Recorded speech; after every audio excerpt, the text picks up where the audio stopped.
అదేవిధంగా అన్నిటికన్నా ముఖ్యమైన విషయం కళ్యాణ లక్ష్మి ఏం జరుగుతుందో ఒకసారి పాల్గొండ నియోజకవర్గ ప్రజలకు మేము చెప్పదలుచుకున్నాం. గత పార్టీ టిఆర్ఎస్ ప్రభుత్వము కళ్యాణ లక్ష్మి అప్లికేషన్ పెట్టిన తర్వాత సంవత్సరానికి కాదు, పిల్లలు పుట్టినా కూడా ఆ డబ్బులు వచ్చేవి కావు. కానీ నేడు అప్లికేషన్ పెట్టిన 3 నెలల లోపట్నే ఆ కళ్యాణ లక్ష్మి చెక్కులను పంపిణీ చేసే ప్రయత్నం చేస్తుంది ఈ రేవంత్ రెడ్డి గారి ప్రభుత్వం.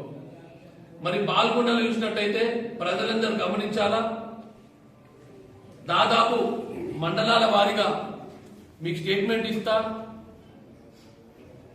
నవంబర్ 2వ తారీఖున ఇచ్చినటువంటి కళ్యాణ లక్ష్మి చెక్కులను కూడా ఇప్పటికి కూడా ప్రజలకు పంపిణీ జరగలేదు.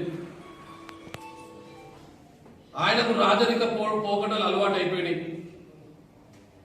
ప్రజల్ని ఇబ్బంది పెడుతున్నాడు. నవంబర్, డిసెంబర్, జనవరి 3 నెలలు ఆయనకు చెక్కులను పంపిణీ చేసేటువంటి సమయం లేదు. దాన్ని మేము ప్రోటోకాల్ ఉల్లంఘించొద్దని నిర్ణయం తీసుకొని వెయిట్ చేసినాం. ప్రజలకు అన్యాయం జరుగుతుంది, మరి మీ ప్రజలకు ఎప్పుడు పంపిణీ చేస్తారు అని ప్రశ్నించినాం. ప్రశ్నిస్తే ఇప్పుడు ముందుకు వచ్చి నేను బహిష్కరిస్తున్నా అని చెప్తున్నాడు. మరి 3 నెలల నుంచి ఏం చేసినావు, ఏడ గడ్డి వీక్నావు అని అడుగుతున్న ప్రశాంత్ రెడ్డి.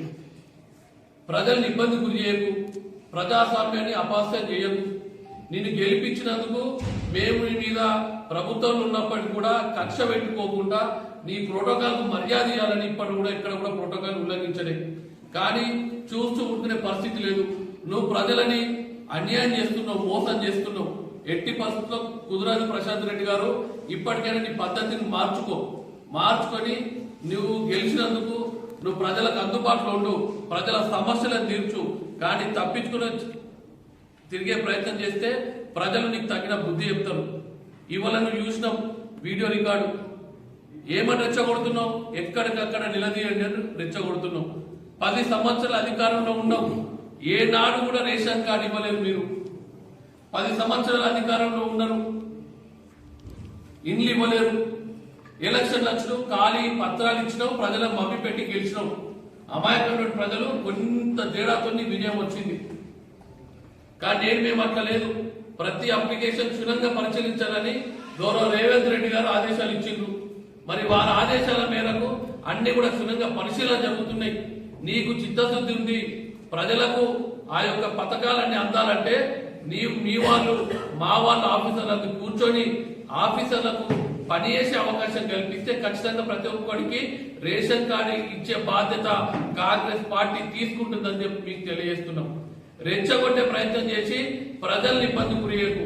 నువ్వు రెచ్చగొట్టడం వల్ల అక్కడక్కడ ప్రజా పాలన ఏవైతే ఈ శిబిరాలు నడుస్తున్నాయో ఇవన్నీ కూడా అక్కడ ఇబ్బంది గురయ్యే పరిస్థితి ఉన్నది. ఆఫీసర్లందరూ ఇబ్బంది గురైతే, ఆఫీసర్ల మీద దాడి జరిగితే ఈ యొక్క పేద ప్రజల యొక్క అర్థనాదాలు ఆఫీసర్లకు చేరుకోలేవు. ఎందుకంటే పథకాలు ఇచ్చేవాళ్ళు వారే. మీరు గెలిచింది కూడా మీరు నిర్లక్ష్యం చేస్తున్నారు ప్రజలను. అట్లీస్ట్ ప్రభుత్వ ఉద్యోగులన్నా పనిచేసుకునే అవకాశం ఇస్తారని మేము ఆశిస్తున్నాం. లేకుంటే నువ్వు కాన్స్టిట్యూన్సీ తిరగలేవని మీకు హెచ్చరిస్తున్నాం. నువ్వు ప్రజల్ని డిస్టర్బ్ వేస్తే ఎట్టి పరిస్థితుల్లో కాంగ్రెస్ పార్టీ చూస్తే ఊరుకోదు. ఇప్పటికి ఏ రోజు కూడా నీకు ఇబ్బంది కలిగించాలని మేము అనుకోలేదు, భవిష్యత్తులో కూడా అనుకో. కానీ నువ్వు ప్రజలను రెచ్చగొట్టి ప్రజల్ని ఇబ్బంది చేస్తే మాత్రం ఎట్టి పరిస్థితుల్లో కాంగ్రెస్ పార్టీ చూస్తే ఊరుకోదు. గతంలో ఏదన్నా ఎవరైనా వస్తే టిఆర్ఎస్ పార్టీ అధికారంలో కాంగ్రెస్ పార్టీ నాయకులు అరెస్ట్ చేసేవారు. కానీ సంవత్సరం అయింది, ఈ రోజు ఇప్పటికి ఎవరు కూడా అరెస్ట్ చేసే ప్రయత్నం చేస్తలేం. పథకాలన్నీ కూడా సక్రమంగా ప్రజలకు అందాలని చూస్తున్నది కాంగ్రెస్ పార్టీ. మీరు దయచేసి మీ ప్రభుత్వం లేదు, మీకు అధికారం లేదనేది పక్కన పెట్టి ప్రజలు మిమ్మల్ని గెలిపించారు. మీరు వచ్చి గ్రామ సభల్లో పాల్గొనండి.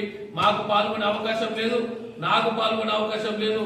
మీరు ప్రజలకు పాల్గొని ప్రజల అవసరాలను తీర్చి ఆఫీసర్లతో పనిచేయించండి ఇక్కడ. అంతేగాని ఆఫీసర్ల మీద కుసిగొలిపితే కాంగ్రెస్ పార్టీ చూస్తూ ఊరుకోదని చెప్పి మీకు హెచ్చరిస్తున్న ప్రశాంత్ రెడ్డి గారు. మరి గతంలో కూడా జరిగినాయి కొన్ని, చెప్పకూడదు బాధాకరమైన విషయం. నువ్వు ఎప్పటి సంవత్సరం నుంచి కూడా కాంగ్రెస్ పార్టీ బదనాలు చేసే ప్రయత్నం చేస్తున్నావు. లింబాద్రి గుట్టలో